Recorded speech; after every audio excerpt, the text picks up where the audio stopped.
నమస్తే friends, welcome to Ratna life style. ముందుగా రాసి ఉసిరికాయ పచ్చడి ఎలా పెట్టాలో చూద్దాం. ఇప్పుడు సీజన్ అవే కనుక బాగుంటాయి పచ్చడి. ఇప్పుడు కొత్తలోనే పెట్టుకుంటే ముందుగా కడిగేసుకుని శుభ్రంగా క్లాత్తో శుభ్రంగా తుడి చేసుకుని ఫ్యాన్ కింద ఒక 2 గంటల సేపు ఆరబెట్టుకుని ఇలా నాట్లు పెట్టుకోవాలన్నమాట. మనం వేయించుకున్నప్పుడు పేలకుండా ఉంటాయి అవి. ఉసిరికాయకి అక్కడ ఉంటాయి కదా నాట్లు, అక్కడే చిన్న నాటు కింద పెట్టుకుంటే మనం ఒక 2-3 నూనెలో వేయించినప్పుడు పేలకుండా ఉంటాయి. మొత్తం అనేలా అలా నాట్లు పెట్టేసుకుని మొత్తం మనకి దీంతో 4 వచ్చాయన్నమాట. అవన్నీ శుభ్రం కడిగేసుకుని తుడుచుకుని ఒక గంట 2 గంటలు ఆరిన తర్వాత ఫ్యాన్ కింద అప్పుడు పచ్చడికి ప్రిపేర్ చేసుకోవాలి. తడిగా ఉంటే పాడైపోతాయి కనుక.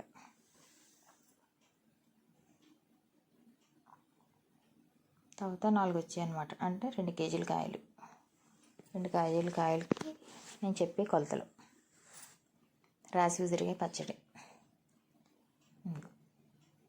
వేరుశనగ నూనె వేస్తున్నాను నేను.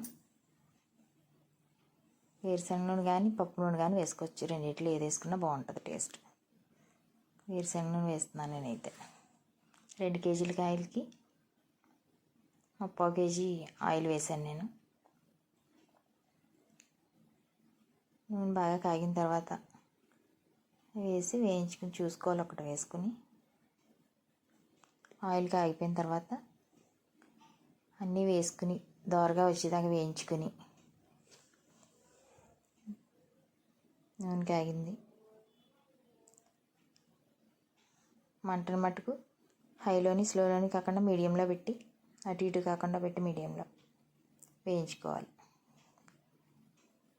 మొత్తం అన్నీ అలా వేయించేసుకుని పక్కకు పెట్టుకుని అవి కొంచెం చల్లారి లోపల మనం దానికి తగ్గ సాల్ట్, కారం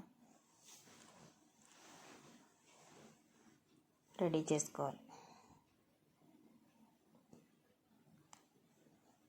నూనె కనుక ఒరిజినల్ అయితే ఇలా పొంగుతుంది అన్నమాట. అదిగో పప్పు నూనె కానీ మన వేరుశనగ నూనె స్వయంగా ఆడిన దగ్గర తేవడం వల్ల ఇలాగ మనకి పొంగుతుంది పైకి.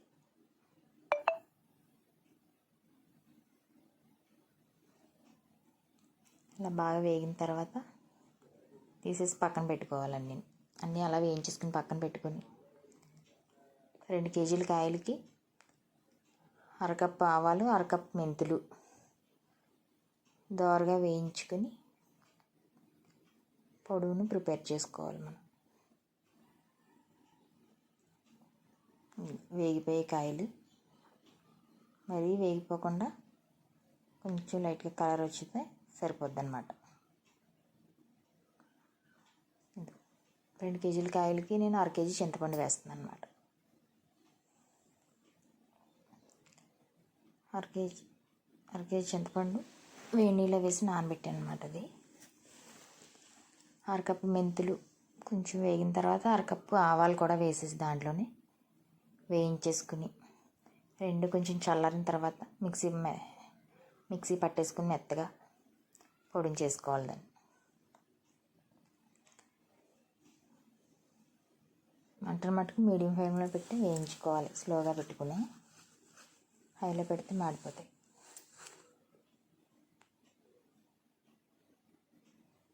దోరగా వేయించుకొని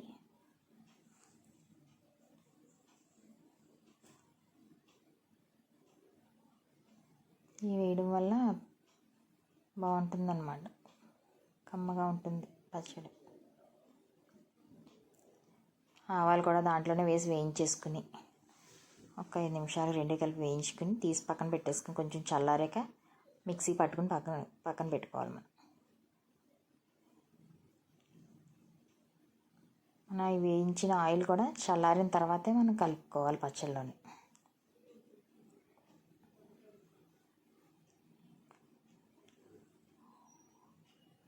వేగిపోయి ఇంకా తీసేసి పక్కన పెట్టేసుకుని ముందుగా వేడి నీళ్ళలో నానబెట్టిన చింతపండు అది కూడా మిక్సీలో పట్టుకుని పక్కన పెట్టుకోవాలి మెత్తగా. పిక్కలు లేకుండా ఉండే చింతపండు తీసుకుంటేనే బాగుంటుంది. వేడి నీళ్ళు నానబెట్టిన చింతపండు ఇలా నానిందనమాట. దీన్ని కూడా మిక్సీ పట్టేసుకుని పక్కన పెట్టేసుకుని మిక్సీ పడితే ఇలా పేస్ట్ లాగా వస్తుంది. నీళ్ళు ఎక్కువ వేయకుండా ఉడకబెట్టుకున్నాము.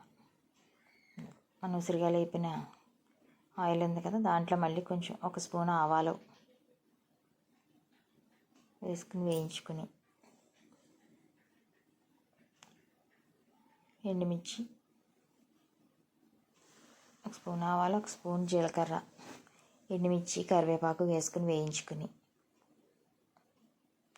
లైట్గా వేగిన తర్వాత దోరగా దించేసుకుని ఫ్యాన్ కింద పెట్టుకుని చల్లారిన తర్వాత వేసుకోవాలి. ఆయిల్ మట్టుకు పచ్చళ్ళలో వేసి కలుపుకోవాలి.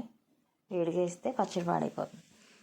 ఈ కొలతలతో ఇలా పెట్టి చూస్తే పచ్చడి మీకు సంవత్సరం దాకా నిలవ ఉంటుంది. మీకు కొంచెం ఇంగు కూడా వేసుకుని ఇవన్నీ వేసి వేయించుకున్నాక ఇంగు కూడా వేసాం కదా, కరివేపాకు వేయించేసుకుని దించేసి చల్లారి పెట్టేసుకుని ఫ్యాన్ కింద పచ్చడిని ఎలా కలుపుదాం చూద్దాం.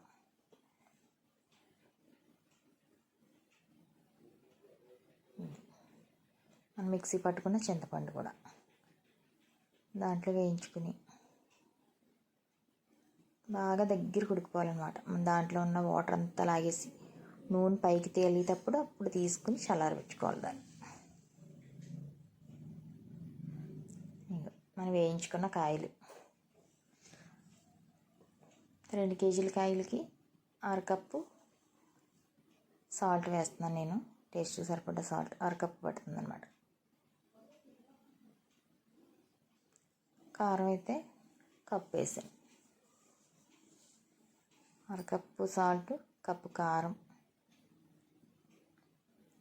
కొంచెం పసుపు ఇవన్నీ వేసేసుకుని ఒకసారి కలుపుకుని వాటికి బాగా పట్టేలాగా. అప్పుడు ముందుగా మనం పోపులు అవి ఉడకబెట్టుకున్నాం కదా, చింతపండు వేసుకుని అప్పుడు అది వేసి కలపాలి. చల్లారిన తర్వాత అది దీంట్లో వేసుకుని కలిపేసుకోవడమే. అన్నీ బాగా కలిపేసి పక్కన పెట్టుకుని అది చల్లారిన తర్వాత అది కూడా వేసి కలిపేసి మనం గాలి తగలకుండా ఉన్న జార్లో కానీ డబ్బాలో కానీ జాడీలో కానీ పెట్టుకుంటే పాడవకుండా ఉంటుంది పచ్చడి. ఉసిరికాయలు అన్నీ కలిపేసాం, బాగా కలిసే కదా. మనం ఉడకబెట్టుకున్న చింతపండు పోపులు ఉడికిపోయి నూనె అంతా పైకి తేలిపోయింది, దాంట్లో ఉన్న చెమ్మంతా పోయి. ఇప్పుడు ఇది వేసి దాంట్లో కలిపేసుకుని మనం 3 రోజుల తర్వాత చూసుకుని ఒకసారి ఉప్పు కారం కానీ ఏమైనా సరిపోకపోతే మళ్ళీ ఒకసారి వేసుకుని, కొంచెం ఆయిల్ కూడా సరిపోకపోతే ఆయిల్ కూడా కొంచెం వేడి చేసుకుని ఆ ఆయిల్ చల్లారిన తర్వాత దాంట్లో వేసి కలిపేసి దీంట్లో కలుపుకోవాలి.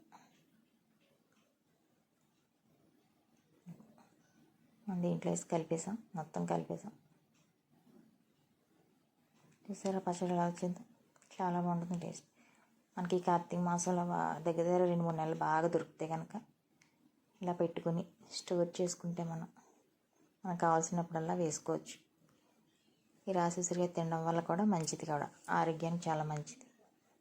మీరు కూడా ఇలా ట్రై చేసి మీకు ఎలా కుదిరినా మాకు కామెంట్ చేయండి friends. Thank you for watching. నాకైతే చాలా బాగా కుదిరింది పచ్చడి, టేస్ట్ కూడా చాలా బాగుంది.